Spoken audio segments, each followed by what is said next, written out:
Pompeii's beginnings date back to around the 7th or 6th century BCE, when it was first established by the Oscan-speaking Italic people. Situated on a volcanic plateau near the Sarno River, Pompeii was strategically located between fertile lands and the Bay of Naples, making it an ideal trade hub.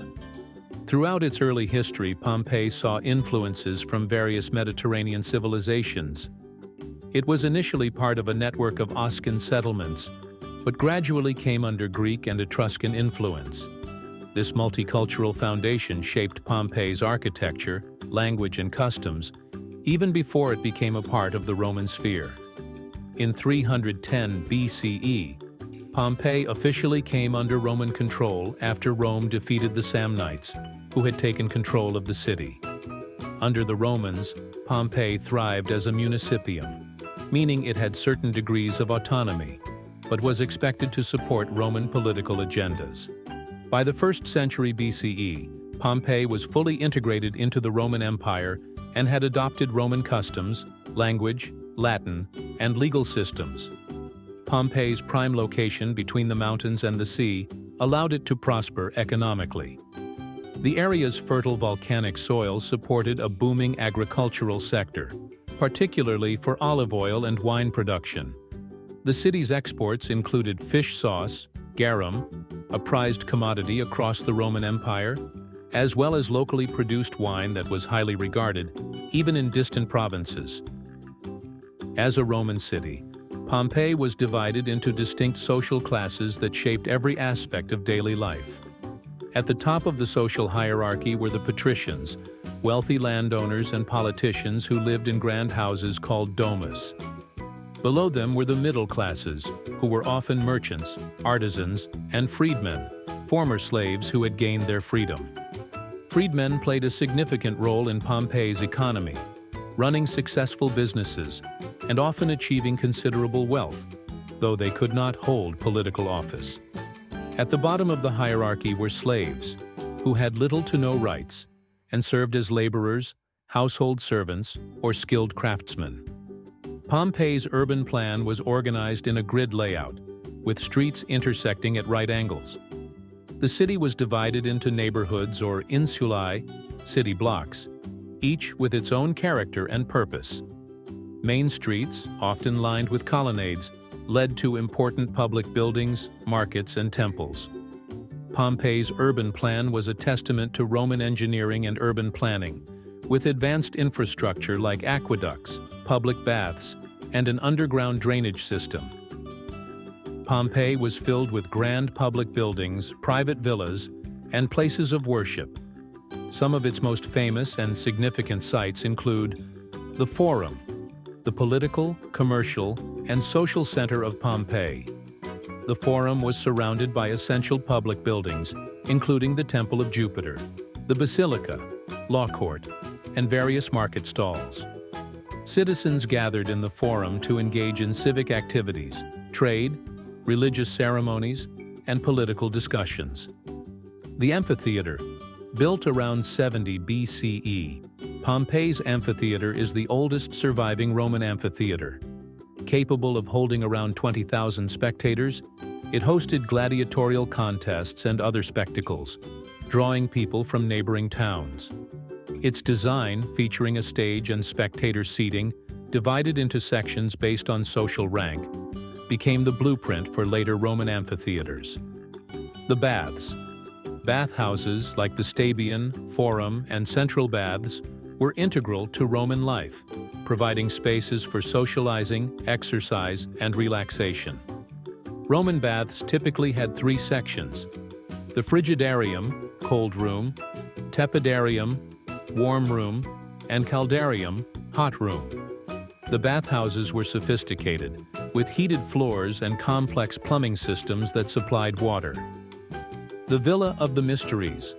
This luxurious villa is located just outside Pompeii's city walls and is famous for its well-preserved frescoes, especially those in the triclinium, dining room, which depict mysterious initiation rites associated with the cult of Dionysus.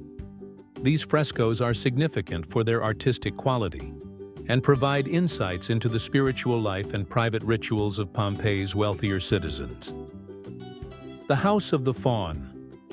One of Pompeii's largest and most luxurious residences, the House of the Faun occupied an entire city block.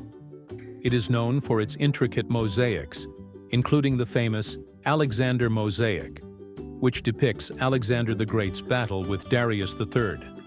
The house was also a center for social gatherings, with gardens, water features, and extensive art collections that reflected the wealth and status of its owners.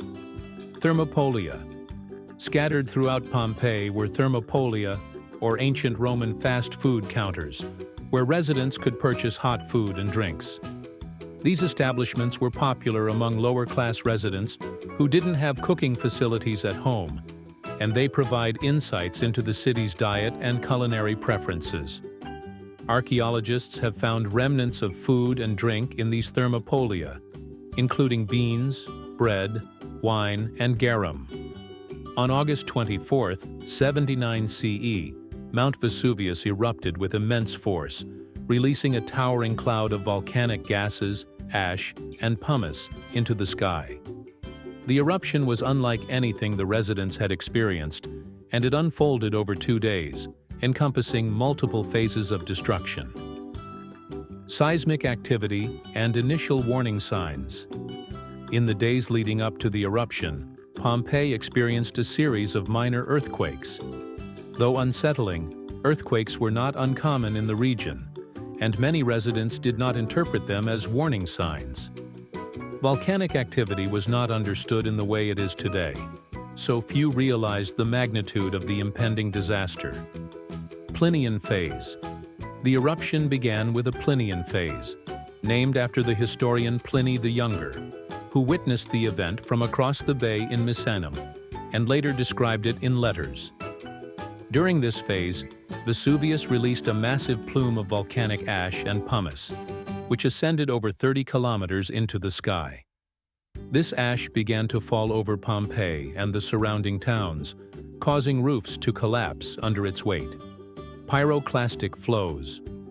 The deadliest part of the eruption occurred when a series of pyroclastic flows, fast-moving currents of superheated gas, ash, and rock fragments, descended from Vesuvius, reaching temperatures as high as 700 degrees Celsius, 1,300 degrees Fahrenheit.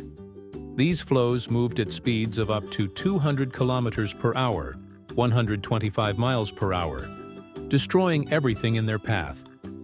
Anyone caught in the pyroclastic flows perished instantly, and their bodies were buried under layers of ash. For over 1,500 years, Pompeii remained buried and forgotten.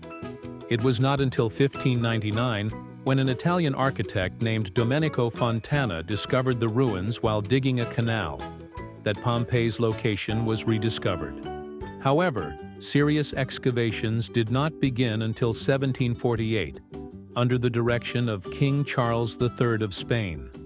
The archaeologists uncovered a remarkably well-preserved city, complete with buildings, artifacts, and even the remains of its inhabitants. Giuseppe Fiorelli's contributions.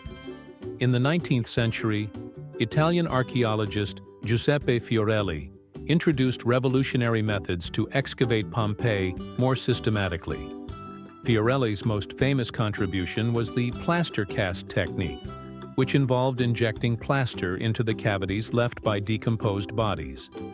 This technique produced lifelike casts that preserved the victims' final poses and expressions, providing a haunting glimpse into the last moments of the Pompeians. Major discoveries. Excavations at Pompeii have revealed a wealth of artifacts, from frescoes and mosaics to everyday items like pottery, jewelry, and kitchen utensils. These findings offer a vivid picture of daily life in an ancient Roman city, from the diet and fashion to the social norms and cultural practices of its residents. Graffiti and inscriptions. One of the unique aspects of Pompeii is its graffiti, which covers the walls of houses, shops, and public buildings. These inscriptions range from political slogans and advertisements to romantic declarations and lewd jokes. They provide personal insights into the lives and thoughts of ordinary citizens, revealing a city that was lively, expressive, and full of humor. Today, Pompeii is a UNESCO World Heritage Site and one of Italy's most visited tourist attractions, drawing over 2 million visitors annually. Preserving Pompeii is an ongoing challenge due to exposure to the elements, environmental degradation, and the sheer volume of tourists. Rain, humidity, and pollution continue to erode the ancient buildings and frescoes, while incidents of theft and vandalism threaten the site's integrity. The Great Pompeii Project, an initiative funded by the European Union, has aimed to address these issues through conservation, restoration, and stabilization efforts. Specialists have worked on restoring frescoes, reinforcing walls, and improving drainage systems to protect Pompeii from further decay. Additionally, advanced technology, such as 3D scanning and digital modeling, has been used to document and monitor the site. Despite these efforts, Pompeii's preservation remains a challenge, and ongoing research and funding are crucial to ensuring that future generations can continue to experience and learn from this extraordinary window into the past. Pompeii offers an unparalleled view of Roman life, capturing the social structure, cultural practices, and even the personal lives of its citizens. Its tragic fate serves as a reminder of the unpredictable power of nature and the resilience of human culture. The site has inspired countless works of art, literature, and research, influencing fields from archaeology to sociology. The preserved ruins of Pompeii allow modern visitors to walk the same streets, enter the same houses, and see the same frescoes as the ancient Romans, bridging the gap between past and present. Pompeii stands as a monument to a bygone civilization and an enduring source of fascination and discovery. Please subscribe, like, comment, and share. See you soon.